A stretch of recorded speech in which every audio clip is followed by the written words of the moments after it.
The NBA playoffs are where legends are made, and this year there are a few players who have something to prove. Whether it's because of injuries, past playoff failures, or just the need to solidify themselves in the league, these guys are looking to make a statement. These are my top 6 players with the most to prove in these NBA playoffs. At number 6, Jason Tatum. Now, it's definitely early to have Jason Tatum on this list because he's only 25.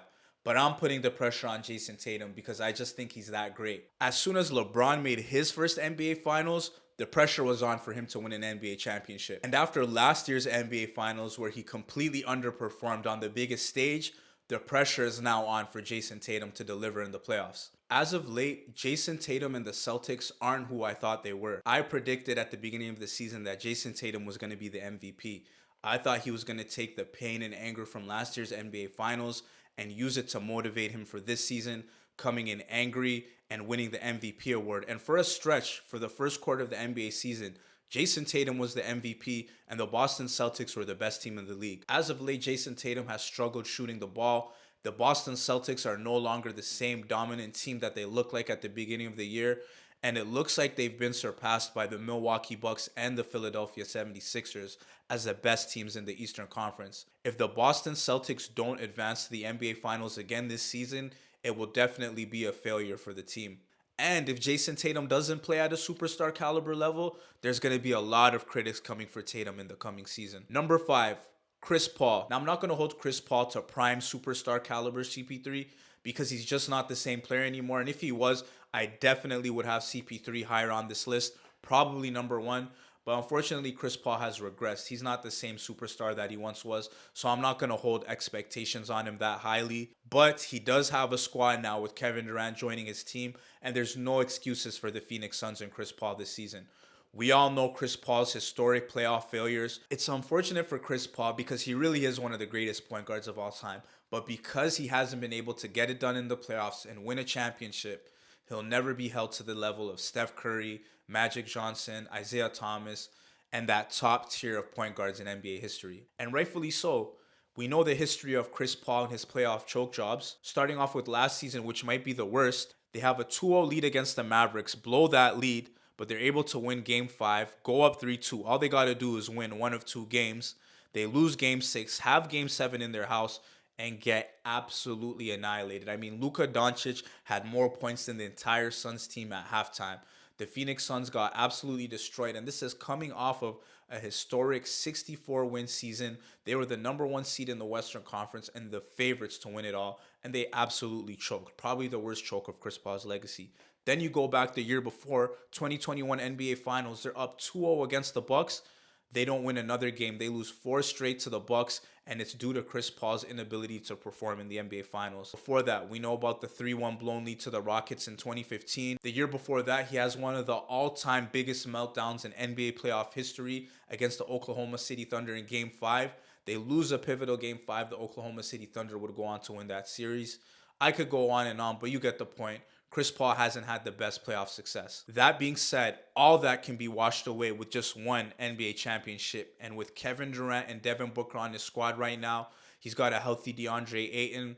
This is Chris Paul's best chance to ever win a championship. So he better go get it done. Number 4, James Harden. Similar to Chris Paul, I'm not going to hold James Harden to that peak superstar MVP player that he once was. I think it's clear since receiving numerous injuries over the past few seasons that James Harden isn't that same elite player that we saw in Houston.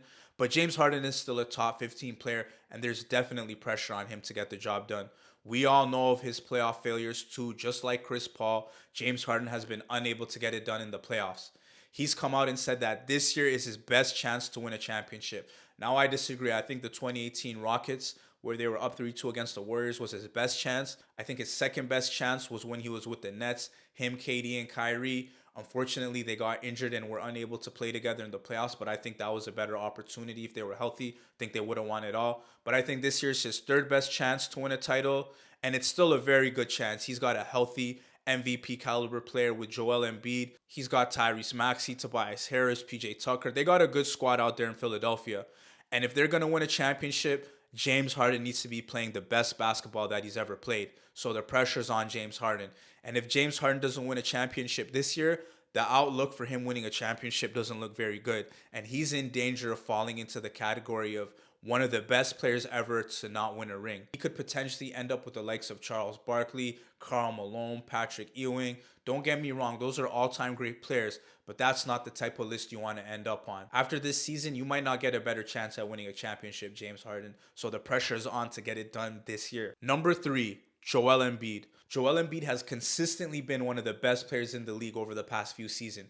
He's easily the most dominant player in the NBA today. On any given night, he can give you 30, 40, even 50 points. But all of that is irrelevant if you can only do it in the regular season. Joel Embiid's biggest issue has been his health. When it's come down to the most important time of the year, Joel Embiid has been unavailable for his teams. The biggest key for Embiid is to stay healthy so that he can actually be available for his team and help get them over the hump. And when healthy, he needs to perform at that same high level that he performs at in the regular season.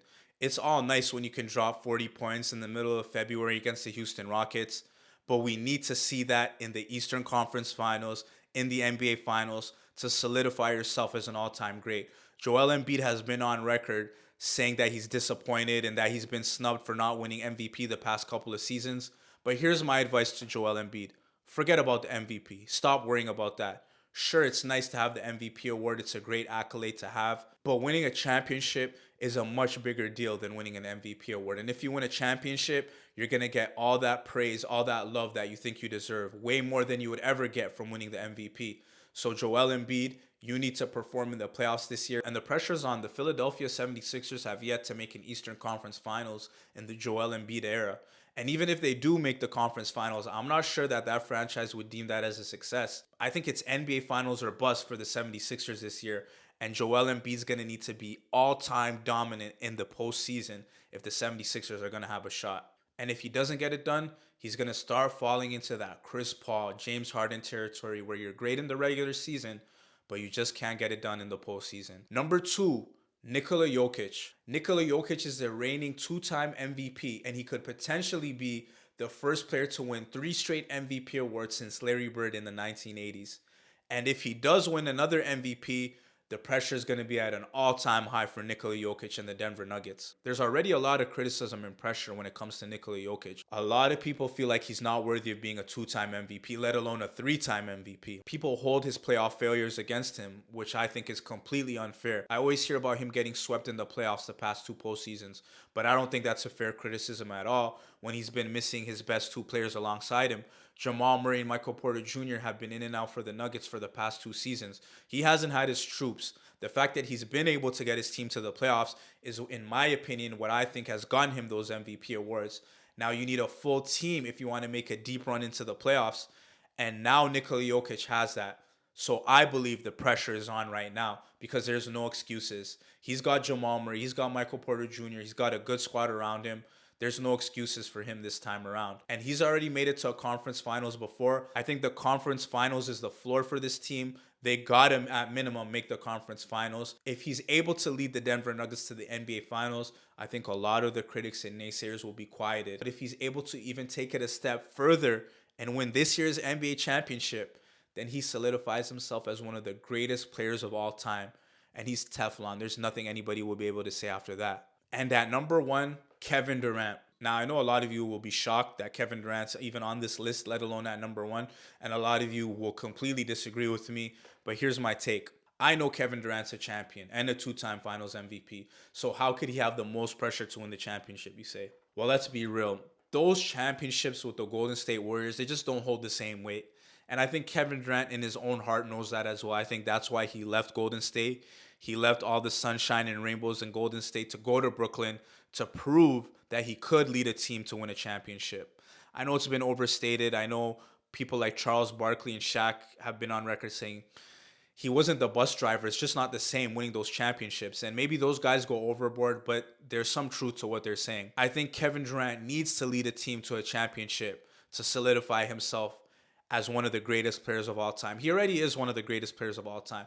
But to make that next leap, to enter the top 10, to cement himself, I think winning a championship can help him do that. And the pressure is at an all-time high for KD now. He left Golden State to go to Brooklyn to prove that he could do it. and he failed miserably in Brooklyn. I genuinely believe if Kyrie Irving and James Harden were healthy in 2021, the Nets probably win the championship, but they weren't. Then the following season, they get swept by the Boston Celtics in round one, and this year, KD and Kyrie don't even finish out the season with the Nets before requesting trades. And now Kevin Durant got what he wanted. He's on the team that he requested to be traded to. He's got CP3, he's got Devin Booker, he's got DeAndre Ayton. No excuses for you, KD. You got what you wanted. You're at where you wanted. We're not going to give you another pass. Brooklyn, you failed in Brooklyn. If you fail again in Phoenix and you're never ever able to get it done, it's not looking good for Kevin Durant, man. It's just gonna look like he rode the Golden State Warriors coattails to two championships and he was never able to lead a team to a championship. And I don't think that's a good look for his legacy.